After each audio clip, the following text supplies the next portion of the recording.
You're doing that, Marina? Yeah, I'm recording right now.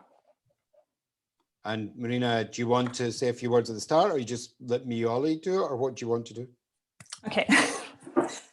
Well, I think that you will present the event as far as I've seen. So just welcome to everybody who is there. If some of you have problems to connect and are not here, we'll try to solve that right now. Welcome also to those who are watching us on YouTube. I'm Marina Guédon from Forum Synergies, a European network which is trying to create space of exchange about, let's say, sustainable practices in rural Europe.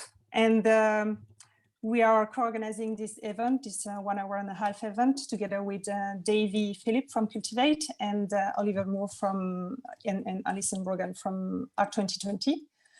And I will not say much more now, as my colleagues will present in more detail the context of the event and what will happen. Until when? Davy. Okay. We've just gone live on YouTube and here on Zoom. You're very welcome. I'm Davy Phillip and my colleague is Oliver Moore from ARC 2020. We need to pin that. Okay, so very welcome today. We'll slow down a little because people are coming in. We have over 140 people booked for this webinar, so it's very popular. So I just want to do some Zoom mechanics, making sure that you keep the mute on if you can, that we are going to use the Zoom chat to introduce ourselves as a check-in, because we won't have time to hear everyone. It'd be nice to know where we're coming from. So invite everyone to use the chat to say hello and where you're coming from. We're going to use the chat as well if you want to come in. Sorry, I'm looking at the right camera now. So if you want to come in, use the H in chat, which is like for hand, H in the chat if you want to come in, where there's a section between the presentations and after the presentations. Okay, so any questions or reflections would be good to put in chat all the way through as well. And so we're gonna get started now with a few presentations. Ollie, who are we gonna listen to? Yeah, so we have 4 presentations from 4 different parts of Europe. We have Cloughjordan Community Farm. So we're broadcasting from Cloughjordan right now, and the farm is a couple of 100 meters away. So that's the first presentation. We'll also then feature a really exciting initiative from Brittany with Javier Hamon and Louise Kelleher from ARC. So ARC is involved in a new project in France about regional socio-ecological transitioning. So Javier and Louise will tell you about that. We will also have 2 more presentations from Holland and from Belgium. So from Belgium, it's CATL, and it's again a transition initiative involving food with Antoine. And then DESIRA, a Horizon 2020 project, has living labs as part of DESIRA. DESIRA is about rural digitization, the socio-ecological context of rural digitization. So the living lab is Oosterwold, and a man called Jan will be presenting on that. So we have Italian, French, Dutch, Irish, and Belgian presentations today, and I'll pass over to Davy now. Well, so welcome to Local Food, Reimagining Regional Responses. Today we're building on the first Forum Synergy webinar we did on local food to start to look at territorial approaches.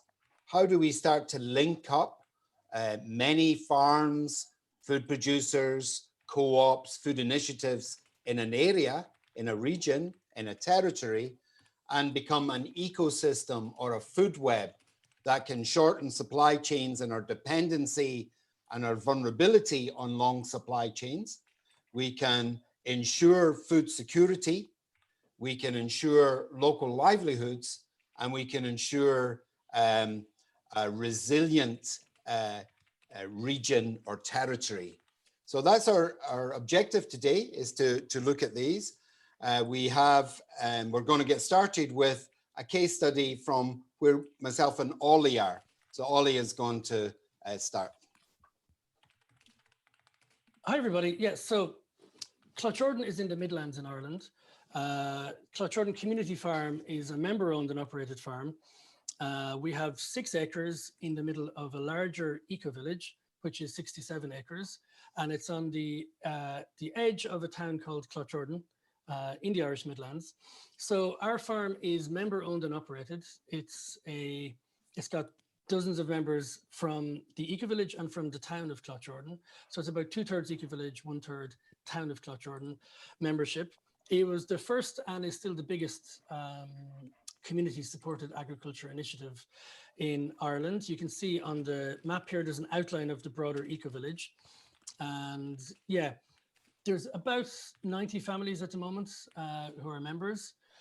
We have 2 farmers, we have volunteer coordinators, and then we have a number of volunteers. So you can see some of the membership here at a seed-saving event.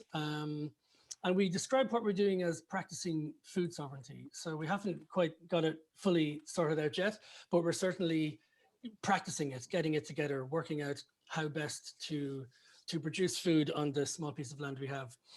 So there's lots of elements that are interesting to the farm. One of them is just a number of people and young people and people from around Europe that we managed to bring to the Midlands in Ireland, even in the COVID context, actually, because we're food production and it's a primary activity. We've maintained a strong volunteer base so people can spend a year in Cloughjordan, working with the farm, learning from the farm, living in the community. And it's been a really interesting dynamic, especially in the context of cities not being as interesting as they would have been outside of COVID times, to actually have a nice critical mass of people to engage with in a safe and socially distanced way, but nonetheless to be able to engage with people. So not only are there dozens of members of the farm in the community, there's a dozen or so people coming here every year to live and work and learn with us.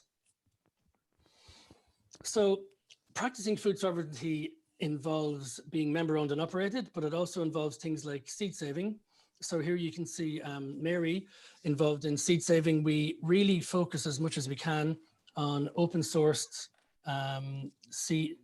open pollinated seeds from and in relationship with the Irish Seed Savers organization in Clare. So we're very into the idea of seed sovereignty as well as food sovereignty, or as part of food sovereignty. So our seeds are adapted to our climate, to our soil, to our agronomic reality, basically. We also, 1/3 of the farm is in green manures at any one time because we are replenishing the soil. So we, even though it's only 6 acres, 1/3 of that is constantly in green manures. We're also bringing in agroforestry elements, and we always have a strong emphasis on agroecological techniques in general, such as crop rotation, companion planting, composted farmyard manure, and so on. Member-owned and operated also means that we set the budget ourselves. So we figure out how much we need to pay our farmers, how much we need to pay for seeds, how much we need to pay for inputs, how much we need to pay in general, and then we charge ourselves a certain amount of money. So we set our own fees. We have a take what you need kind of distribution system, whereby the food is delivered twice a week to the coach house you can see in the picture here, and people come along and take what they think they should. So it's based on how busy you'll be for the week, if you have visitors or not, if you're away or not, what you grow yourself in your spare time or in your allotment and so on. And it rewards, this system is good because there's a fairness dimension in terms of food poverty. Also, the more you're committed and the more seasonal you're eating, the more you adjust your home environment, so to speak, to suit the farm and its produce, the better it is in terms of value. So yeah, that's most of the core elements to the farm as a thing in itself from a practicing food sovereignty perspective. So Davey will now talk about how we're expanding in a digital context. So to expand our market, we can supply 90 families in the Cloughjordan area who could pick up food from our distribution point, which is on the main street of the rural village. We've been thinking about how do we reach more members or subscribers in a wider region and include other food producers and people that could add value to food. And so we've just today, it's been announced publicly, we've received some funding to set up our open food hub in our enterprise center here in the Ecovillage, this grey building. And this open food hub will be really providing sustainable routes to market for producers in a much wider, maybe a 50 to 100 mile radius. So we're working with a territory of probably in rural Ireland, that will probably be 50, 60,000 people. So still, even with 50-mile radius, it's not like the density of a city. So we're going to be providing this virtual farmers market through an open source digital platform called Open Food Network, which is already operating in different countries. I'll tell you a bit more about Open Food Network, but it's been pioneered by people involved in Via Campesina, food sovereignty, community supported agriculture, food co-ops, and open source tech folks. So it's a really refreshing, I think, look to a digital approach to market. Now, this will also, our Open Food Hub, provide digital training using our digital studio. So here's me and Ollie in the picture in the digital studio we're in right now doing this webinar. And we've been doing a lot of blended training and learning through the studio. So we're going to be developing onboarding, mentoring, and tuition for farmers and co-ops to use this digital platform and other open source digital tools like FarmOS, a digital mapping, or Lumio for making decisions, or Open Collective for managing our funding between different domains. As I said, OFN is established in 13 countries already. It enables this ethical local supply chain. It helps producers sell online without having to set up their own online environment. And buyer groups or food co-ops or CSAs can also use the platform to help them distribute their foods. So it really, I think, brings together a number of food producers, food businesses in a region, in a territory, to create a food web, an ecosystem of different entities that can create value in that place, food security in that place, and much more resilience to the shocks that we're going to face as we go further into this decade. So that's really just given us an example from what we're doing here. So I'll just stop sharing my screen and Ollie will introduce our next speaker. Yeah, and just to finish off on that as well, I guess the Open Food Network as well is non-proprietary, so that's important to emphasize as well. It's coming from the peer-to-peer community, so it's not going to be sold on. The code is owned by a charity and so on, for example. So that was our first presentation. Our second presentation will be via Louise Kelleher and Javier Hamon, who will be talking about an exciting initiative in Brittany in the Redon area. This is connected to ARC 2020, who are organizing this event along with Cultivate and Form Synergies. And this is a new part of a new project that ARC is initiating on socio-ecological transitioning in France. So I'll pass over to Louise and Javier.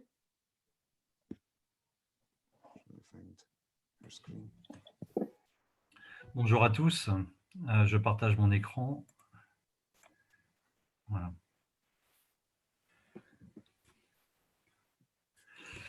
Bonjour à tous, merci de nous accorder quelques minutes. Je vais vous présenter un projet qui se situe en Bretagne, à la pointe nord-ouest de la France, dans un contexte que je me dois de vous présenter parce que cette situation géographique est au cœur de tous les enjeux agro-industriels français, puisque la Bretagne produit pour nourrir plus de 25 millions d'habitants, alors que le territoire en comporte que 6 millions.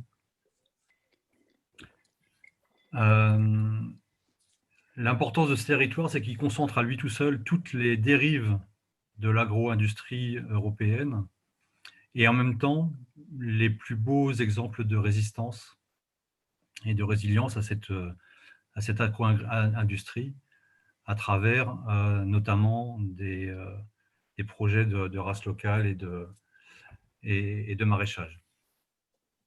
Okay, so just to translate, so this is Xavier Amon, he's speaking from Redon in Brittany, and he wants to give us a little bit of geographical context here. The part of Brittany where this initiative is located is at heart of the agro industry in France. They produce a huge proportion of the food that's produced in France comes from this area. And in fact, this area concentrates all the negative aspects of the agro-industrial sector, as well as much of the resistance that's happening in France. So it's quite symbolic. Les acteurs de ce projet sont tous issus d'un mouvement militant, de plusieurs mouvements militants, pour certains depuis plus de 30 ans. Ça va du mouvement Slow Food à la Confédération paysanne, en passant par tout un tas d'organisations qui militent depuis plus de 30 ans pour se battre contre cette agro-industrie et développer des projets beaucoup plus résilients. L'importance de ce projet, il parle du constat qui est fait par ces acteurs, qui montre que la juxtaposition de toutes les petites initiatives les plus vertueuses ne constitue pas un pouvoir politique suffisant pour changer le modèle dominant. Et que finalement, toutes ces initiatives s'épuisent à prouver qu'on peut faire autrement, mais la toute-puissance capitaliste qui gouverne les décisions agroalimentaires nous rend complètement inefficaces. Et en tout cas, nos expériences montrent que nous sommes incapables de porter politiquement un autre projet qui soit capable de changer les règles du jeu. Et ce projet, il est né de ce constat-là. Okay, so all the actors that came together to form this project are from an activist background mostly. Some of them have more than 30 years experience of battling with the agro-industry. So there's people from the slow food movement, from Confédération Paysanne, which is part of Via Campesina in France. And they've basically, their project was started in response to an observation. They realized that for all the ethical, well-meaning initiatives that are out there, it's not enough to secure change because of the challenges of the capitalist system. It's not enough to secure real political change. And so they came together to start this project to bring about that change. Merci. Ces acteurs du territoire se sont réunis autour d'une fête qui a lieu tous les 4 ans, qui s'appelle la fête de la vache nantaise. Et cette fête a un grand mérite, c'est c'est une fête qui est portée par tout un territoire, et non pas par les institutions, mais par les habitants, par les citoyens, et par les associations militantes pour une autre alimentation. Et l'intérêt majeur de cette grande fête, c'est qu'elle permet à tous les métiers liés à l'alimentation de se rencontrer. Ça va des agriculteurs, des éleveurs, des maraîchers, des cuisiniers, des bouchers, mais aussi des scientifiques, des journalistes qui s'intéressent à ces questions-là. Et la force de cette fête populaire, c'est qu'elle attire tout le monde. Et surtout pas que le côté militant. Donc c'est une des rares fêtes paysannes en France qui est capable d'attirer pendant 3 jours autant de monde, autant divers, bien au-delà de la thématique de l'alimentation. Et j'ai rarement vu autant de monde aussi différent, même qui ne sont pas forcément d'accord autour d'une fête paysanne. Okay, so the origins of this project were in a festival that takes place every 4 years in France. It's called the Nantes CATL Festival, Fête de la Vache Nantaise. And in fact, it's an opportunity for people from all sorts of backgrounds to come together, not just activists, but you have farmers, you have butchers, you have chefs, you have market gardeners, you have scientists, you have journalists. So you basically, it's a chance for people to come together and exchange their points of view, even when they don't necessarily agree. And it's really one of the rare kind of food and farming festivals like that in France, where you get such a mixture of people. Le second constat de cette fête, c'est que quand les acteurs du territoire, avec les citoyens, se mobilisent pour se prendre en main, alors cette dynamique est beaucoup plus forte que les initiatives des collectivités locales, comme les plans alimentaires territoriaux, qui dessinent un futur désirable pour l'alimentation, mais qui ne donnent aucun moyen pour développer des initiatives sur le terrain. Et cette fête nous a permis de commencer à imaginer une fédération de tous ces acteurs là, sur le territoire de l'agglomération pour construire nous-mêmes les outils qui nous manquent, pour construire cette transition alimentaire. Les outils qui nous manquent, c'est des lieux pour se rencontrer entre professionnels, mais aussi ce sont des foncières agricoles pour acheter des terres agricoles et pouvoir les mettre à disposition des porteurs de projets d'une agriculture durable. C'est aussi un besoin d'intégrer la population aux politiques alimentaires et non pas de leur faire descendre des méthodes toutes prêtes ou des concepts tout prêts, mais bien de les faire participer au quotidien pour qu'ils prennent eux-mêmes leur part aux projets locaux. C'est vraiment une question qui est transversale dans le projet du consortium, c'est de laisser la part la plus importante possible aux citoyens et à la population, parce qu'on pense très sincèrement que sans a priori, chacun peut réfléchir à une alimentation durable.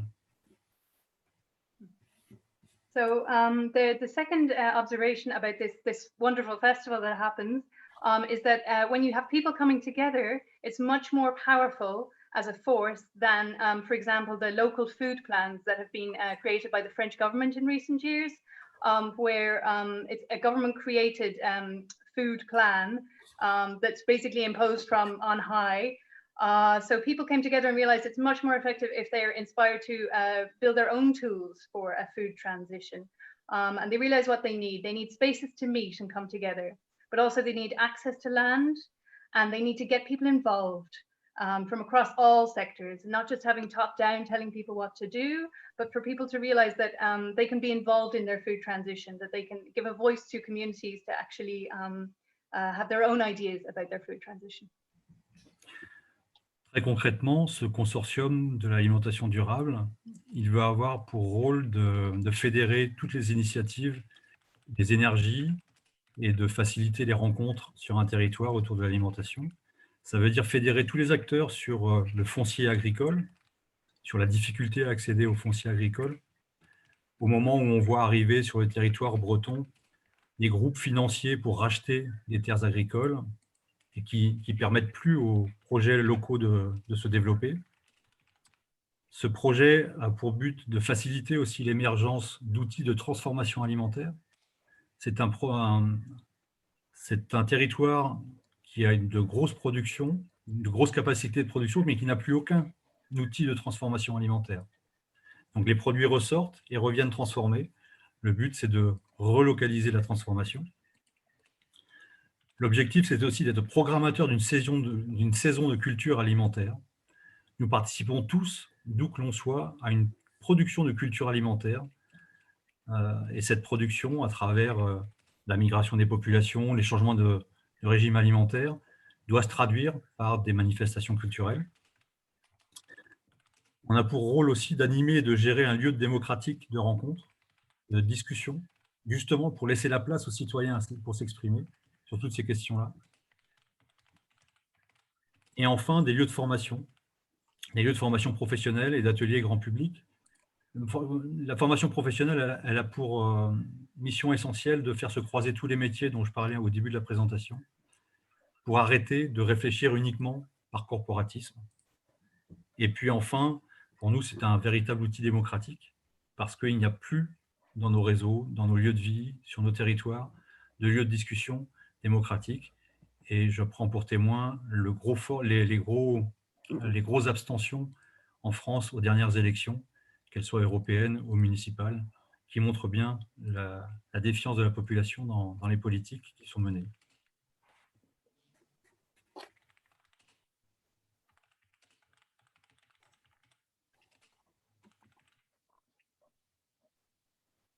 Louise, on n'a pas le son, Louise. Not Okay, hearing sorry. you. Okay, sorry about that. Okay, so the idea of this project is to bring together different energies from different movements. There's land access groups, because a big problem in this area is land grabs, where there's no room for local projects to develop. And in fact, this part of Brittany has a very high yield in terms of agriculture, but there's no local processing facilities. So the food leaves the area and comes back processed, but none of it is processed locally. So the idea is to relocalize those processing plants. Apart from that, to help to get everybody involved to build a food culture. So they want to provide a democratic space for people to meet and discuss, a space for training, and really to make it a democratic tool, because there's no space for discussion at local level anymore, they've noticed. And there's in the recent elections in France, there was a very high number of people that didn't bother voting at all. So it's to re-engage people in that democratic process.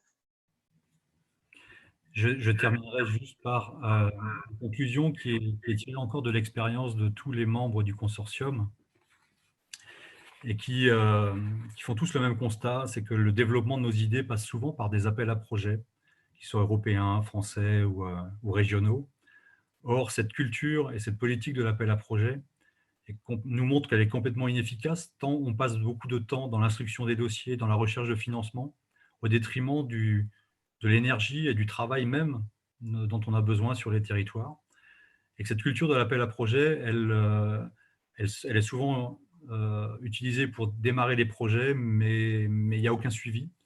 Et une fois le projet terminé, s'il n'a pas la chance de perdurer tout seul, il est oublié.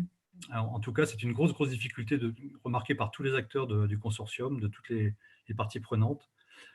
On a la volonté de nous émanciper de ce type de financement qui est contre-productif et qui nous empêche d'être vraiment très concret, d'autant plus qu'en face, nous avons des grosses organisations financières qui arrivent aujourd'hui avec des capitalisations de plusieurs millions contre lesquelles on n'a aucun pouvoir.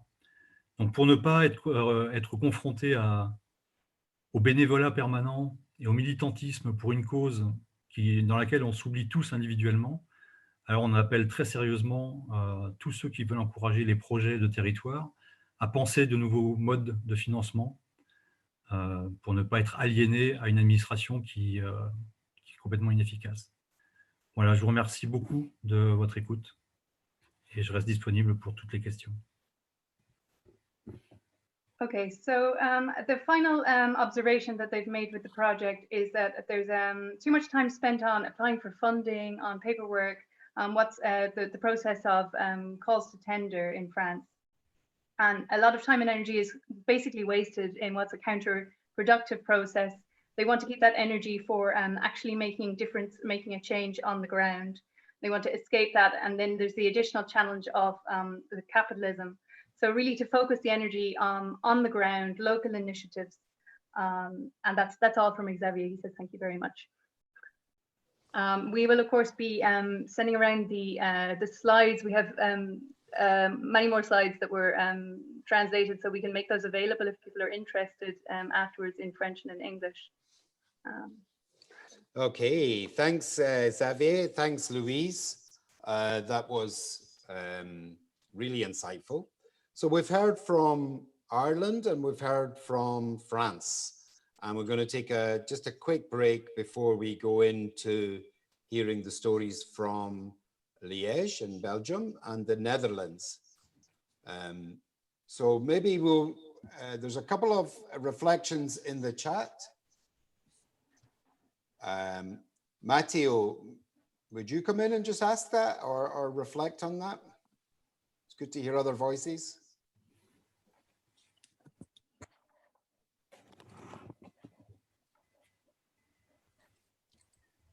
Matteo?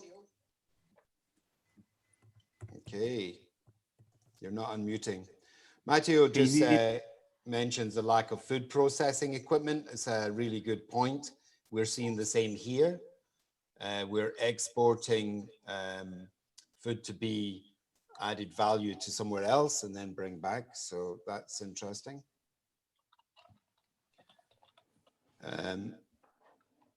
I had some problem. I don't know if you can hear me. Oh yeah. There you are, Matteo.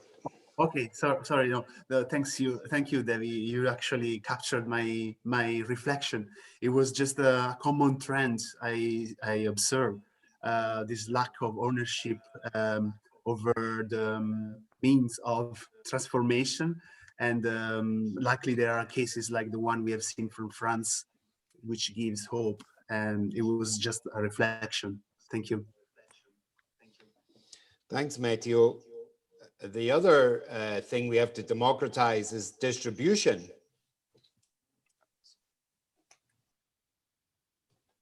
Okay.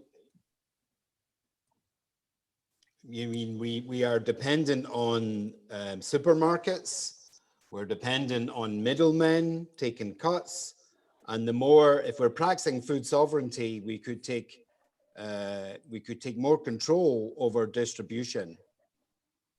Anyone else get any thoughts or reflections? Antoine there has a comment. Antoine, do you want to maybe mention your comment? Yeah, just to say that we've seen several cooperatives and mutualized food transformation projects try to take off and actually really struggle to remain sustainable over time and I guess compete with much larger scale, industrialized scale transformation, food transformation organizations.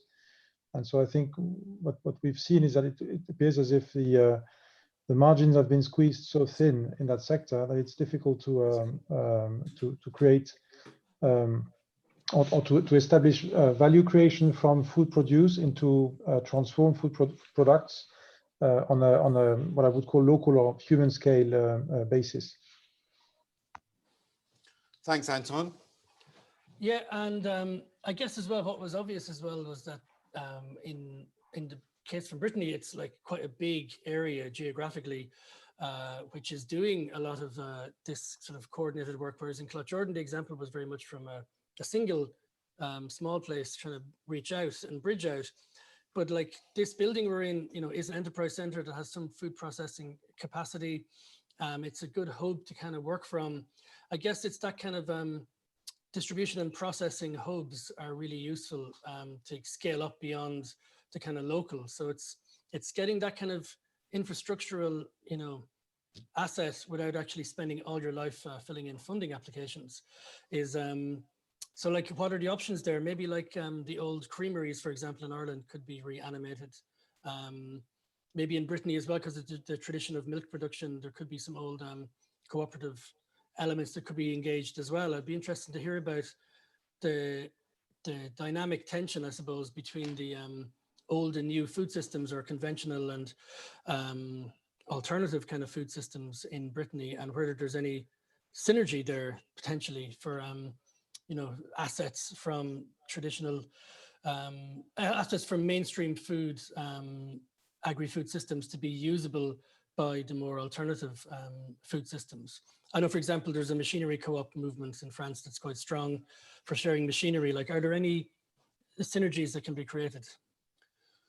I think Carlos has an interesting question. Carlos, if you want to come in, Carlos Alea, on democratizing distribution through innovation. You were making a point there. Would you like to speak it? Well, I'm just actually joining what Matteo was saying about the lack of food processing equipment. And also, well, I've seen all the comments across on the chat, also distribution. I mean, I'm quite agree. And I think innovation, in actually distribution is a quite interesting niche to work on innovation. You know, supply chain in agriculture and food production is mainly monopolized by agro industries, really. So you know, there might be an interesting to analyze or to assess how we can actually support the link urban and rural areas through innovation and, you know, shorten the supply chain. I mean, creating different and closer market niches. So we will work both sides, like democratizing access for market and also sustainable distribution for food through innovation. I don't know, apps. In China, there are very interesting experiences on using technologies for the smallholders down there. It might be interesting experiences that we can be also replied in the EU, I think. Yeah. Okay.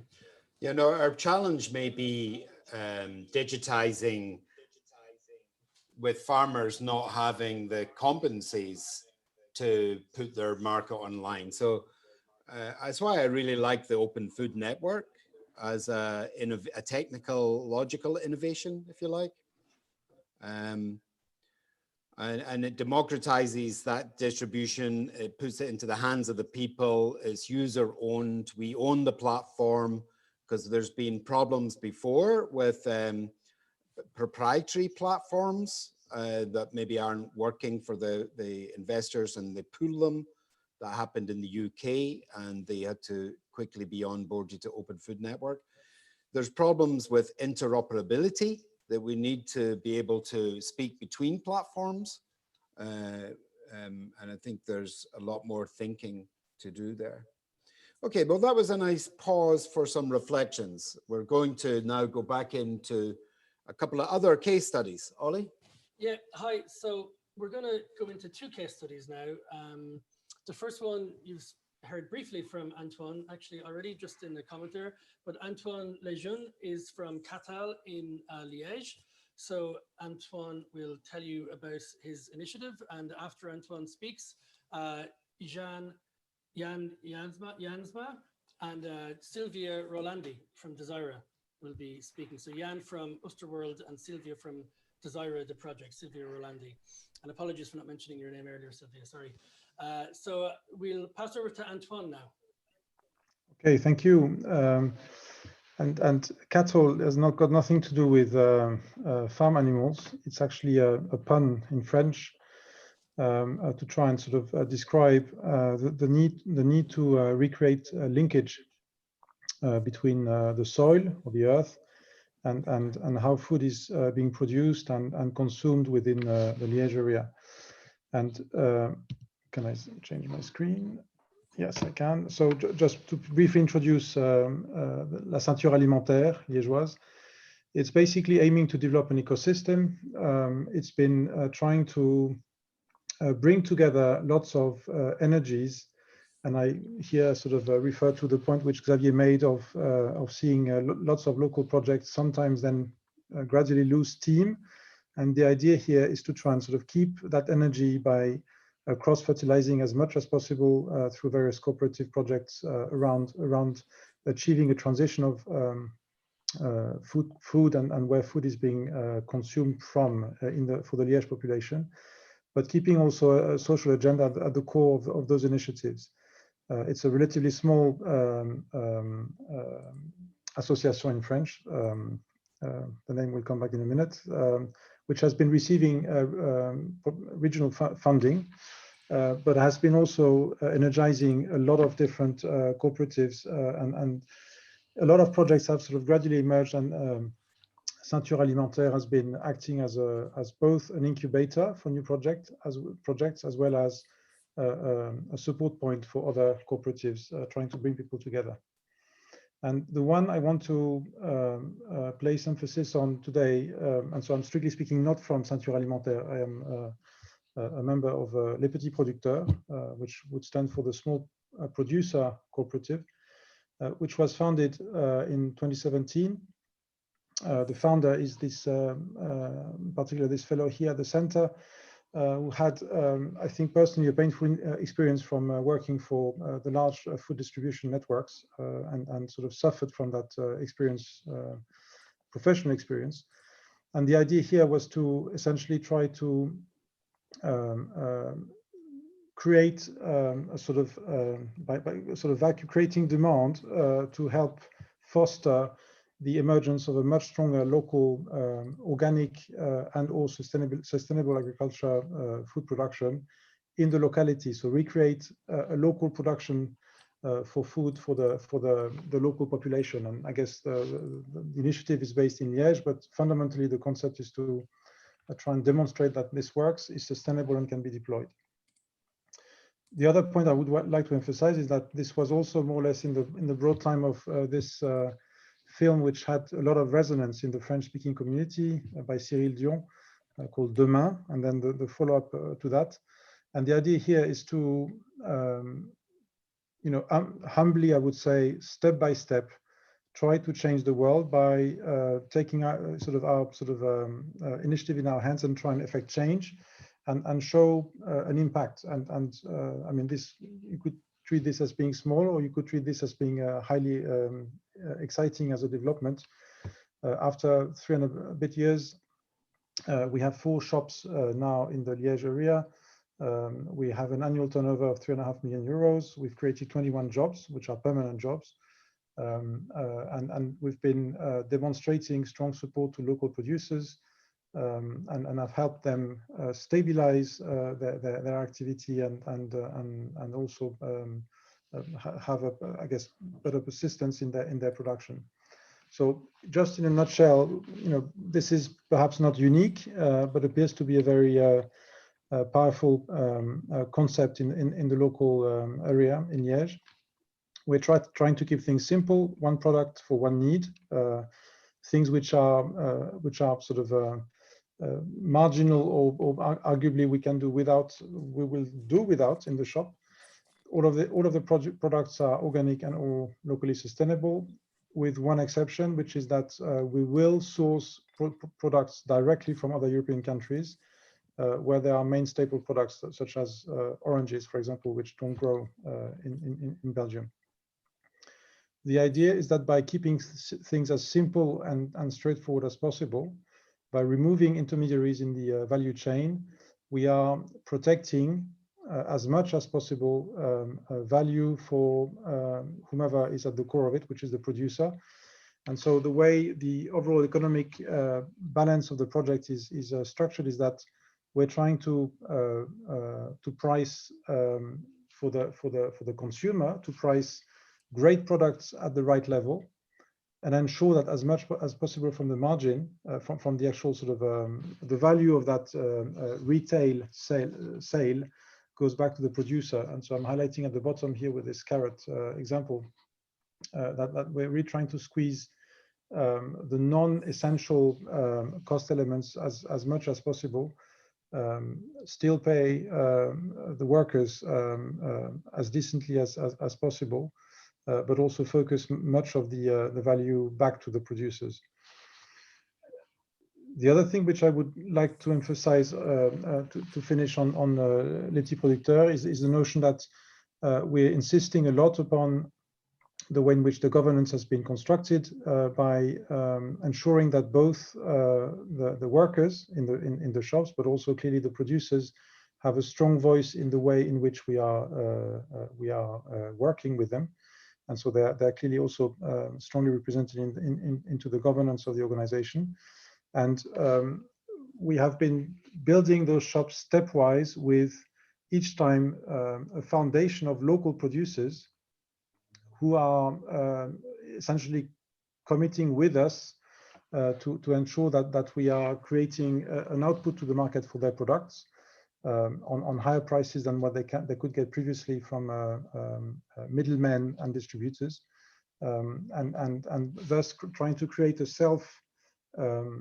balanced sort of a mutually balanced path forward to ensure that we can build up offer for more consumers, which hopefully then creates more demand and helps stabilize and improve the economical environment also for the producers. That project also allowed us to identify the fact that there is a lot of enthusiasm we find, especially perhaps with the younger generation, in the perhaps romantic concept of going back to their roots and putting their hands in the soil, and then finding that it's actually quite a bitter experience because working and producing vegetables or food is actually it's a very hard life and is not very remunerative. And we've been trying to think of ways of supporting people who wanted to embrace that way of life and that passion. I don't want to say career, and finding ways of giving them a leg up such that they can establish themselves and still help change the way in which food is produced locally. And so from Les Petits Producteurs and in close collaboration or in close dialogue with the local authorities who need to be continuously pushed and elbowed and shocked sometimes in trying to generate ideas and help effect change. We effectively, with strong support and engagement from Ceinture Aliment-Terre, found ways of proposing innovative projects to make use of available, potentially usable arable soil in the urban areas. And so we've managed to secure long-term lease with a rent-free model from the city of Liège, and have offered to, and you can see them on the picture here, Félicie and David, to offer to establish a framework for two young vegetable crop producers to establish themselves onto this new plot of land, and essentially build up a business where Les Petits Producteurs is a partner, is a supporter, but not by any means an entity which might control or limit their aspirations going forwards. So what we've tried to do is to organize a very innovative, because I think it's quite unique, concept whereby we are helping them. So one of the problems is fixed; they have access to land through the support from the city. The other problem typically such producers have is that they're struggling to raise the financing to establish themselves. And here we're just making that capital available for free to them with a gradual repayment scheme over several years. We're guaranteeing to them that we will take care of commercialization, which often is a challenge. Someone who is a great agriculture might not be a great salesperson. We're also working with them to help them plan their production and not try to do everything, but focus their efforts in a meaningful way alongside other vegetable crop producers working in the region. And we're also allowing them to go to work to live through winter by giving them part-time jobs to give them a secured revenue through the year. And the short conclusion is season one was a success. They're now increasing substantially the plot of for production for next year and hiring a third team member. So it looks like something which hopefully we can then establish as a proven concept and then respond to lots of inquiries we've had from other neighboring cities wanting to offer us into this scheme or to other organizations similar concepts of providing land for free to be cultivated. And if I still have some time, I didn't check my watch.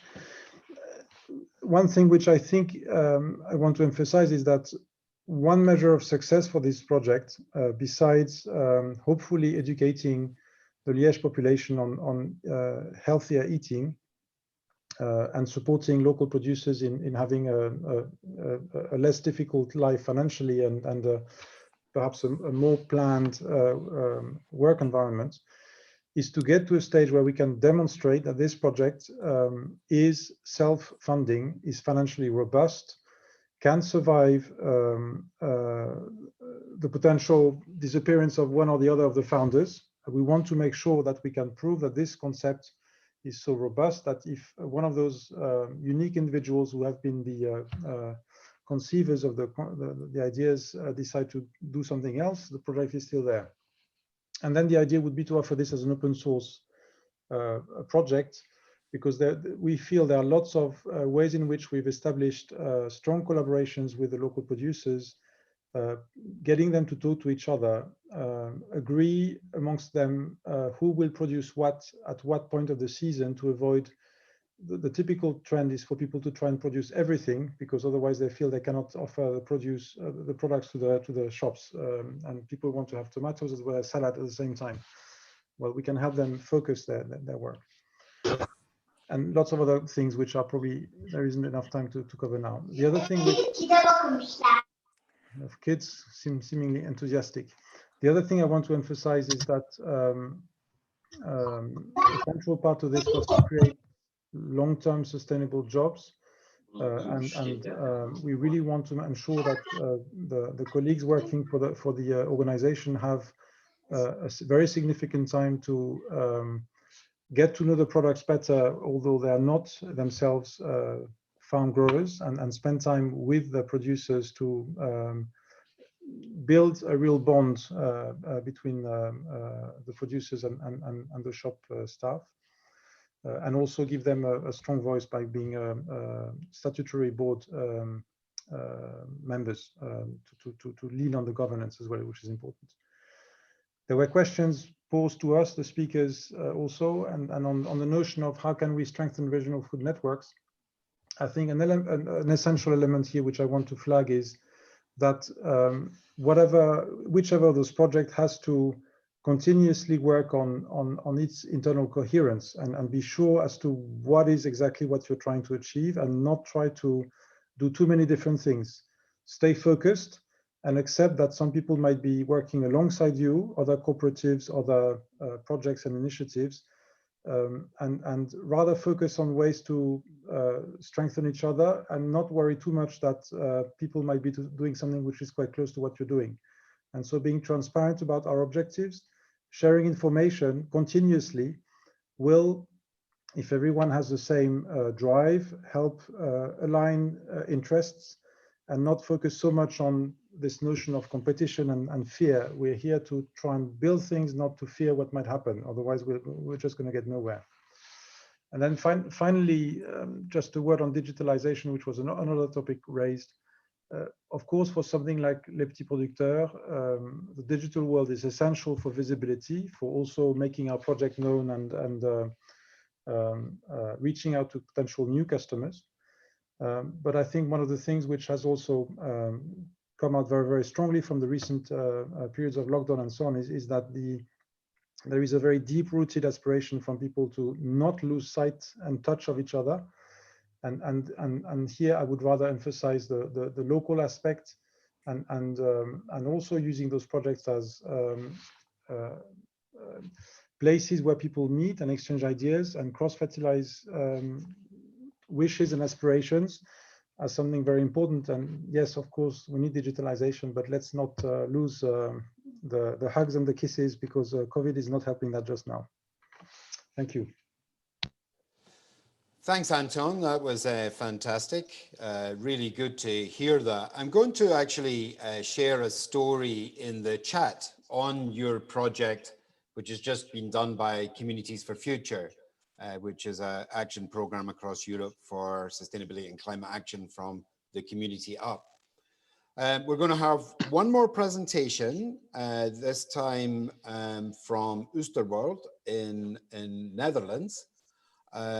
Remember to put in to the chat any reflections or questions, because after this we're going to try to weave together, see if there's any patterns there, and look to see how we might progress this sort of ecosystem approach to local food in our territories. Okay, so delighted now to have with us, we're going to have Jansma from Oosterwold Living Lab, which is part of the project DESIRA, which is exploring a Horizon 2020 project that exploring the economic and social impacts of digitization in rural areas. And we'll be hearing as well from Sylvia, who's part of that project. So I'll hand over to Jan and Sylvia, and then remember after this, we're going to really bring the different insights or patterns that we can identify to see how we accelerate this approach to local food. So Jan and Sylvia.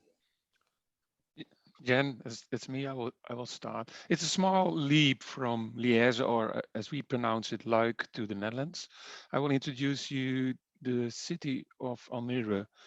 The city of Almere spawned a new type of urban planning, a new approach that integrates urban agriculture in urban planning. And the rationale behind it is that, of course, cities have to expand, but this city wanted to, in the parallel, wanted to save farmland while expanding. Here on the map, you see where Almere is. Almere is in the outskirts of the Amsterdam metropolitan region. It's a new town. It's situated in a polder. The polder is a reclaimed land, reclaimed from the sea. That's an hobby in the Netherlands. And this is a new town. It accommodates about 210,000 residents. And as I said before, it has to expand. And you see on the right side the area of Oosterwold. This area is about 4,300 hectares. For the people on the islands, it's about 12,000 acres. And this area have to in future to accommodate about 50,000 residents. But key in this area is that it is about residing people, but also about urban agriculture. Each resident in this area has who purchase land to build his home has to leave 50% of the plot he purchased to food production. So the urban dweller in this area is also the urban farmer. Please, next slide, Sylvia. Thank you. The area started the first settlers started in 2016. So we are now about 4 years in a run. Today, about 1,800 people living over in Oosterwold, and this is part of the area. And what does this new way of planning delivers? For example, right on the top is a farmer's family who purchased 40 hectares in this area. And to subsidize their purchase, they developed apartments on the farm. So about 20 families living on that farm, being part of the farmer community. But on the other hand, we also see right to the right, private families who purchase land and produce food on part of their plot. We see CSAs. We see on top left an urban winery with lodges. And maybe remarkable to the left, this guy doesn't have land in Oosterwold, but he grows food on other people's land, because you can understand that not all the newcomers in Oosterwold have green thumbs and want to produce food. So he steps in that gap. Next slide, please.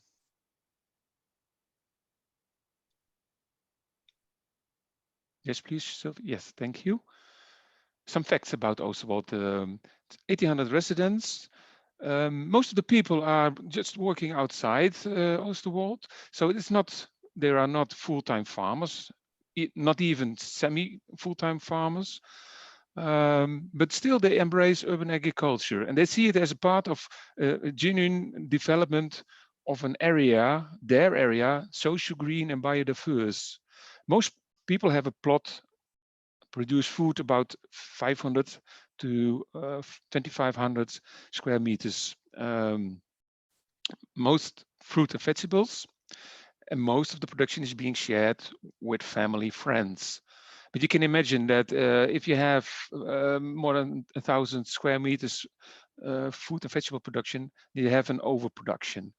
And that's why the reason that we stepped in, we as Wageningen University, and we introduced this area in the DESIRA project, because we see that we carried out a survey amongst the people in Oosterwold, and this shows that the people are aware that next slide please. Yes, people are aware that no, previous please, are aware that will be they will produce more than they can consume. Oh, that's a bit too fast. Yes, please, thanks. And because most of them are laymen in food production, but or laypersons, sorry, but they are embracing, as I said before, urban agriculture, and so they are now trying to find new pathways to develop their knowledge and experience in food production and processing, and they show there is a need not only on physical location but also digital systems to share, maybe a coordinator or a knowledge platform.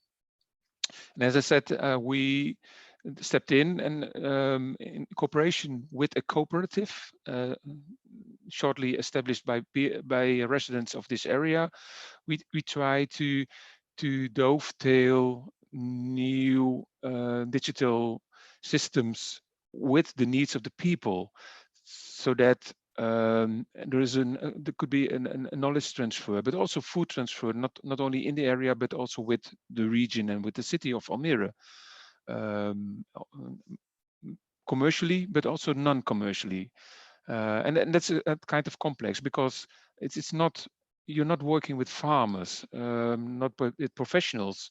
It's a myriad of different type of people with different rationales and intentions concerning food production, and I think that's an interesting and new development. I think we will see more throughout Europe when cities are expanding and still want to produce food locally. So let's step to the project of DESIRA, which we are part from within the project of Oosterwold, the Living Lab of Oosterwold. So I leave the floor or the screen now to Sylvia. I'm sorry for before it was changing by itself. I don't know what happened. So thank you very much for the invitation. So the presentation that we just had in Gen Ed, it is one of the living labs that DESIRA has. And DESIRA, it is, as you see from the acronyms, means digitalization, and we study economic and social impacts in rural areas. It is a Horizon 2020 project, and it involves several partners, not only university, but also NGOs and SMEs. And so we have an interdisciplinary consortium. The aim of the project, it is to improve, which is the capacity of the society and political bodies to figure out which are going to be the challenges and which are the challenges of digitalization, and most of all in three main areas: in agriculture, forestry, and rural areas. And we do so within utilizing and building a network of 20 living labs that we're gonna study, and through the living lab, we are assessing which are the present and future impacts of digitalization in these three specific areas. And then furthermore, there is another instrument that we're using and we are going to use even more in the future, which is a rural digitization forum, which is going to help to discuss and share information. So not only the positive outcomes of digitalization, but also which might be the problems and issues that the Living Labs members, as all of those people that are going to be interested in this topic and are facing issues or finding good outcomes from the digitalization, can share information and discuss about this topic. First of all, why we do so? Because we started studying the digitalization in relation with these three areas according to the fact that digital technologies applied in specific scenarios, and in our case, these scenarios are the living labs, they produce socio-economic impacts. So the reason why these impacts are so important, it is the fact that we're not living anymore in a context in which we have only the a tool and the effects of the tool. We live in a context that is much more complex right now. And here there is I'm not gonna talk too much about this, but just to show you the fact that right now we have what is called a social cyber physical system. It means we have products, real ones. So for example, in this case, we have the crops and we have the people and we have the tools that we use and we have the drones, and those things are still physical. But then we have the cyber part, which are the data that are gonna connect the information that are being gathered together from the sensors, for example, and then have been elaborated again, and then they're going to be read, for example, with the mobile from the farmers that is gonna make decisions. And after those decisions, we're gonna have impacts, which are gonna affect the social part. So they're gonna affect farmers, businesses, policymakers, and entire villages. So that is the point that is really interesting for us and for this discussion today, is the fact that villages and rural areas can have several impacts from the use of digitization and digitalization. So be aware and raise our awareness of which might be the issues or the good possibilities that could be utilized. It is the fact that is the core study of DESIRA. And this is the reason why what I think it could be interesting for you today. It is to check at the living labs. So at all the living labs works that you can find in the DESIRA webpage. So as you can see here, we have a map, and within the map there is the description of all living labs. And then you can also join the Rural Digitization Forum. So it will enhance everyone to discuss furthermore about these topics and maybe find solutions for some of the issues that we were raising today too. So I don't wanna, I was really short because I don't wanna be too long on this part. And I think it's really good to have more time for the discussion, and I want to thank the organizers again. And here you have all the links to our pages if you want to know something more or participate to the forum. Thank you very much. So thank you, Sylvia, and thank you, Jan. That was very interesting. And Anton as well from Liège. So now we have got a number of stories we've heard, and we are going to try and hear other insights, bring in more voices. I just want to pause though and reflect a little on the Francophone English divide. We need to build bridges, because hearing two stories that we don't often hear in the English speaking world is so rich and inspiring. So we want to have, with Forum Synergies and ARC 2020 and Cultivate, we want to continue this and maybe include translation and be able to have more people participating. Just want to thank everyone who's joined us from in the live stream on YouTube. You're very welcome.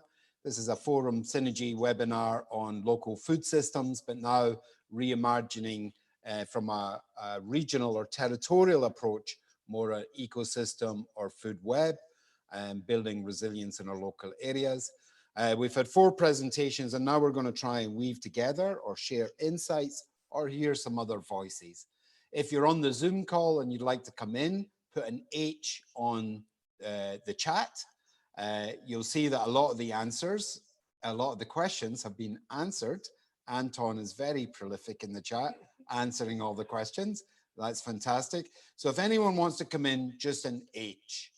And I suppose what we're really interested in is identifying patterns from the 4 stories we've heard, or seeing any similarities with what you're doing, or bringing in some new information. Please, may I speak? Please do, Michael. Greetings, Michael Dower. I'm a member of Forum Synergies and a supporter of ARC 2020. I wanted to make 3 connected points. First, I was very surprised that the speaker in Brittany did not mention the 2 of the great French systems, which are the AMAPs, that is the Association pour le maintien d'une agriculture paysanne, on the one hand, and the CVAM, Centre d'initiative pour valoriser l'agriculture et le milieu rural, which when we did studies in Brittany 10 years ago, were growing in power and influence, and were very much concerned about the building of local food systems, of cooperatives, and other things which would cut through, or were designed to cut through, the domination by the agro-food industry which the speaker described. My second point is that that was part of an EU-funded project called FARN, Facilitating Alternative Agro-Food Networks, which studied local food systems in Austria, England, France, Hungary, and Poland, and brought all the results together, examining what the experience of these food systems implied for policy and action, including things like the adverse impact of hygiene rules upon small producers, and other things like the tendering procedures which were mentioned by the speaker. And that is available. The results of that work in 2010 are available. I have a feeling of sort of going round in circles, having been working in rural European affairs for the last 30 years, although I'm now in England, so you might think that I was moving out of it, unless Boris Johnson changes his mind. Nevertheless, what strikes me is that we keep going round in circles, doing studies funded by the European Union, producing interesting results, and then forgetting them. There is, in fact, an absolutely enormous number of local food initiatives of very many kinds in Europe, and somehow we seem to we can't start a conversation as if these were new ideas. I wonder whether either ARC 2020 or perhaps more fruitfully Ecovillage might like to have a real center of expertise, supported perhaps by Wageningen, a center of expertise which brings together the experience of all this great army of local food initiatives throughout the European Union and beyond. Okay, thanks, Michael, for those observations, comments, and pointing us in a certain direction. I think there is a need for that. Although I'm excited about new things that I've maybe not been in this field as long as yourself, but I do see in the last few years a real excitement in our CSA movements and our open food network movements in food sovereignty, the just transition with a focus on food. And of course, we lose a lot of that knowledge, but we are, I think, there's an opportunity here. So let's see who else would like to come in. Does anyone else want to come in? There's quite a rich conversation now in the chat. I don't know where to start. So would anyone like to come in to speak their question? Or I will pick one out. I think there's an interesting point from Pablo, which is responding to a few people. At what point does digitization fight rural depopulation and capital extraction from agro ecosystems?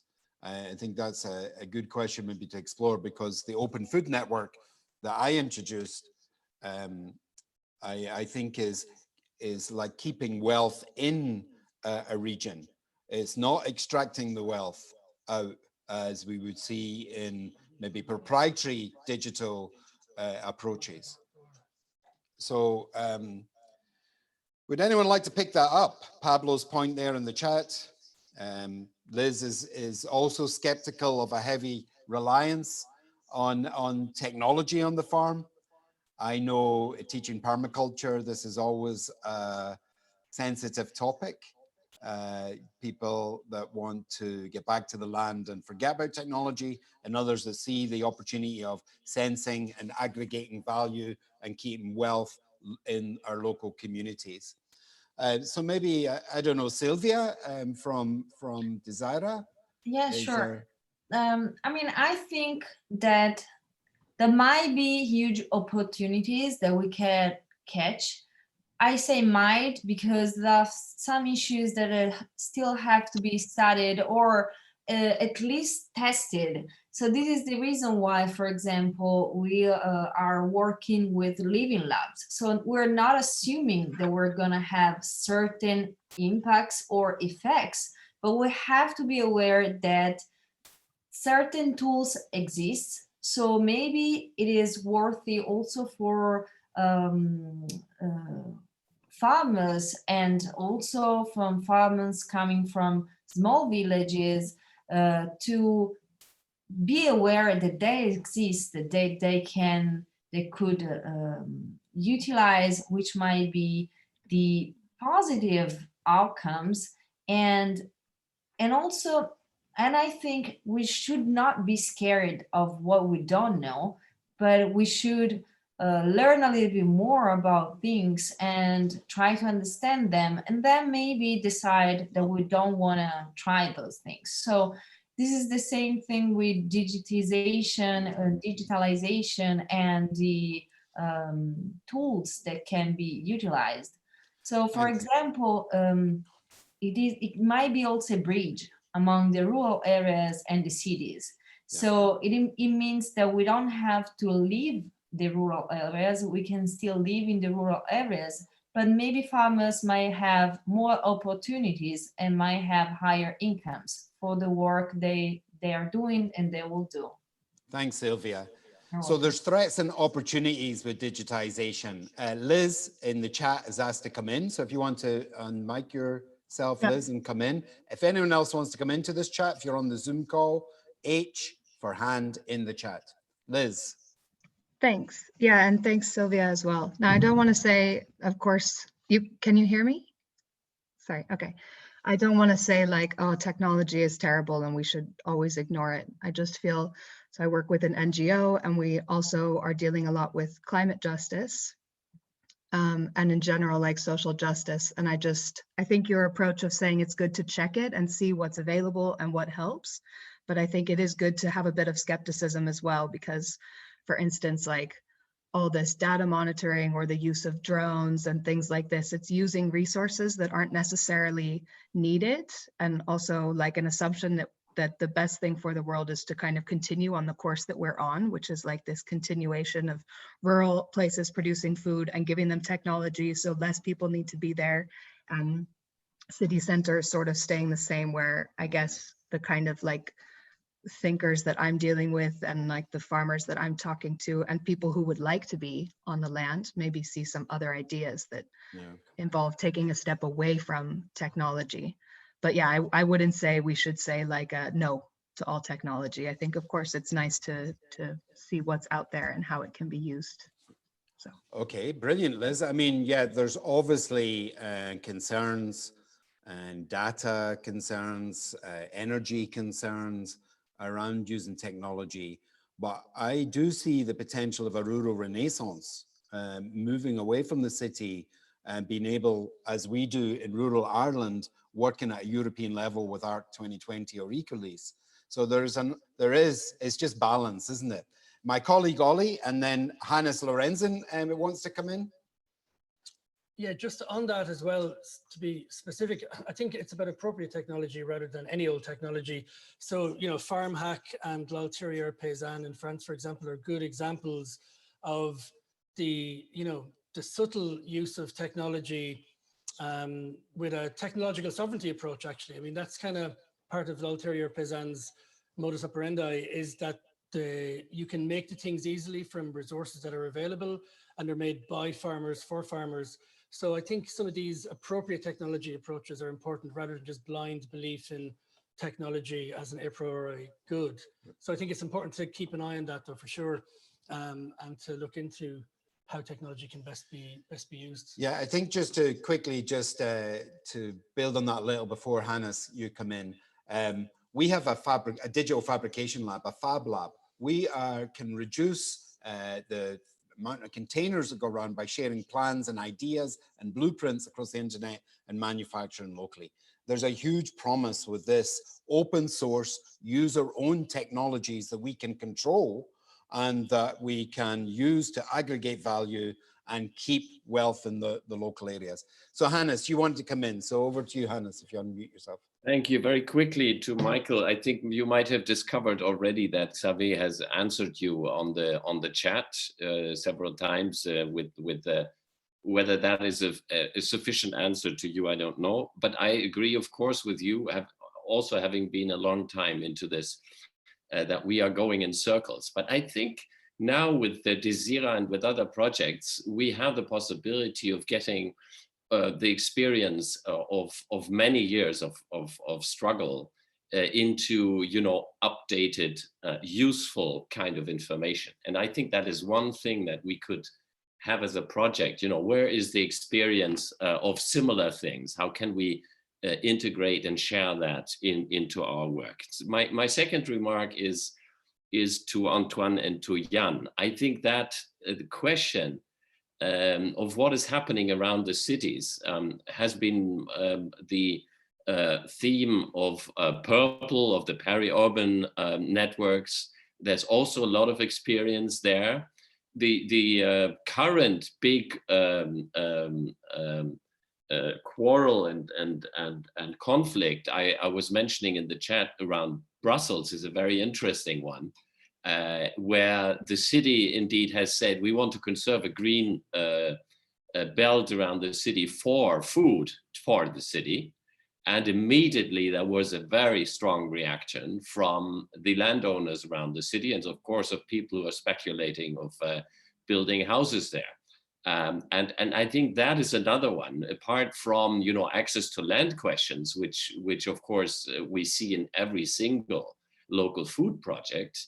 The question of what kind of a relation is possible with cities who need space. And I think the example Jan was presenting near Amsterdam is really, really an interesting thing. And the news we should spread, you know, if you buy land near a city, you should offer land for farmers, and you should get people in to produce food. I think that is a brilliant story. We should really get around. I think that also ticks on Mario's concern, who is with us today. He has been struggling a long time to make people aware that every day and every year, lots and lots of land is just taken away from the possibility of producing food, concrete cities building more housing. And that discussion, of course, in the context of local food production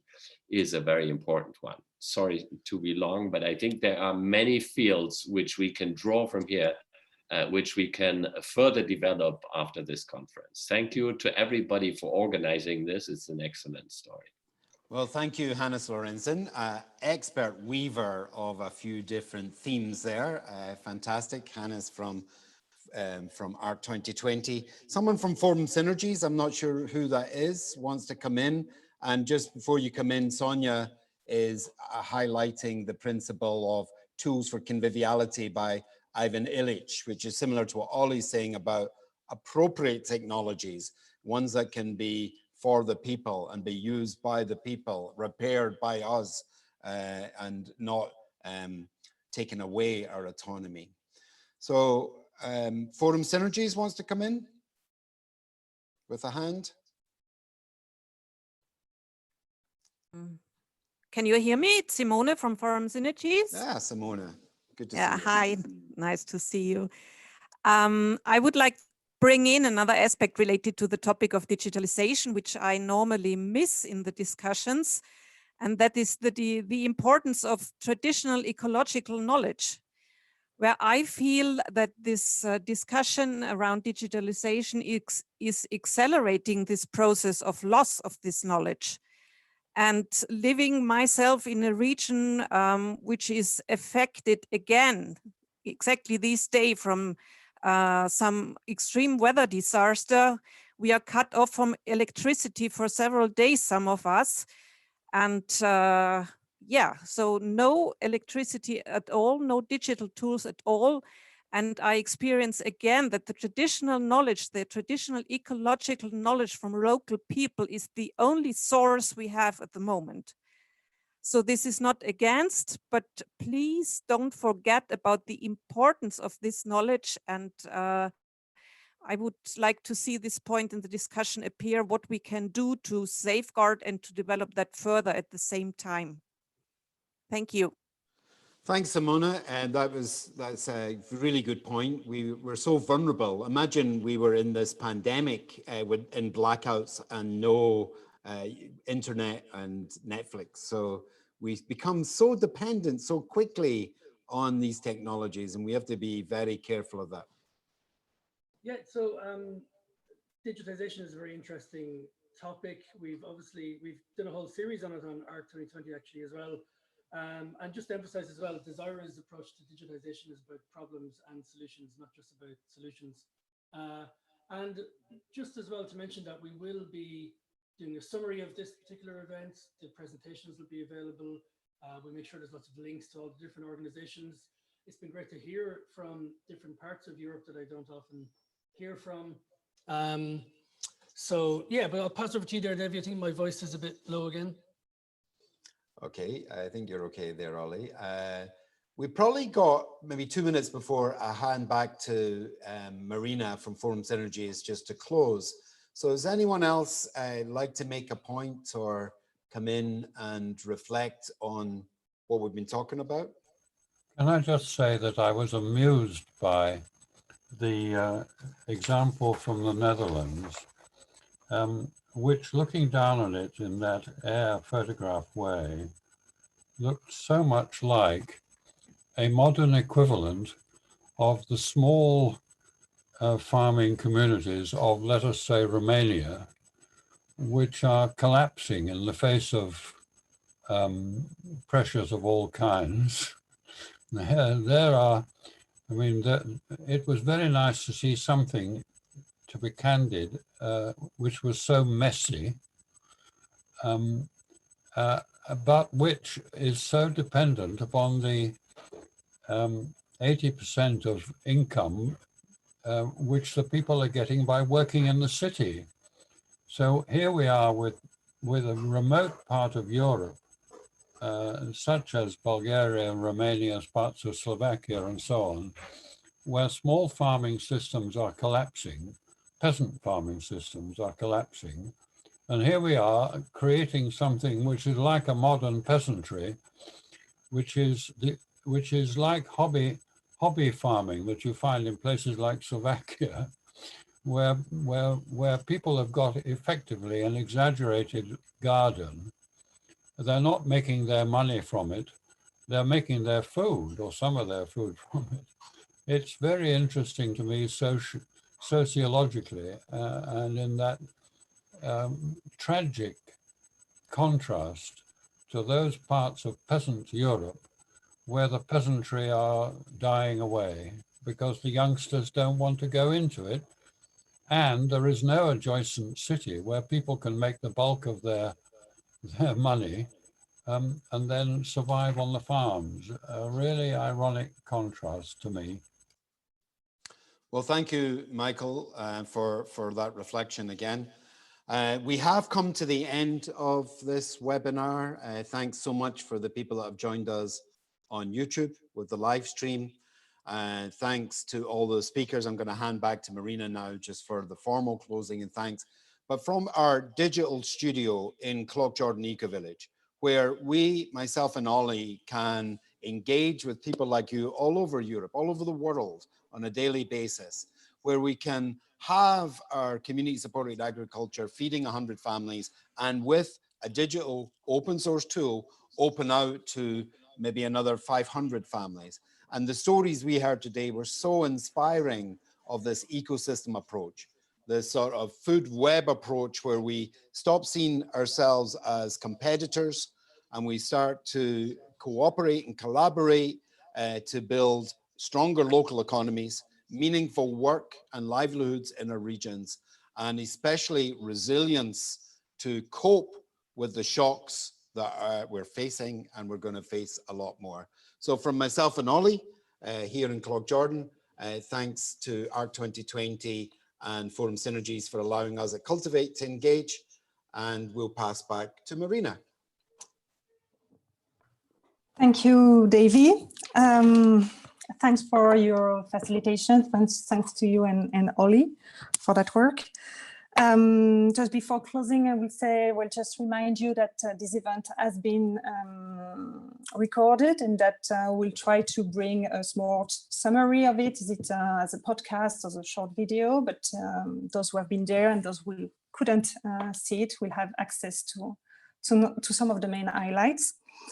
And yes, I think that we had a very interesting exchange from new or not so new initiative, depending on the angle you're looking at them. But it maybe shows the need of reflecting about what is the ownership of the project related to food, the need of dialogue between different visions, also a reflection about what are our principles when we are talking about agroecology versus mainstream farming. So I think that there is need to follow working on that and also to follow giving or bringing that message to the younger generations also. As Michael was saying, it seems that we are in circle, but it's also maybe a question of generation. So this is at the heart of Forum Synergies work. And I think that with that, in partnership with ARC, Ecolise and all the partners will probably follow working on these topics. Thank you. Thanks to you all.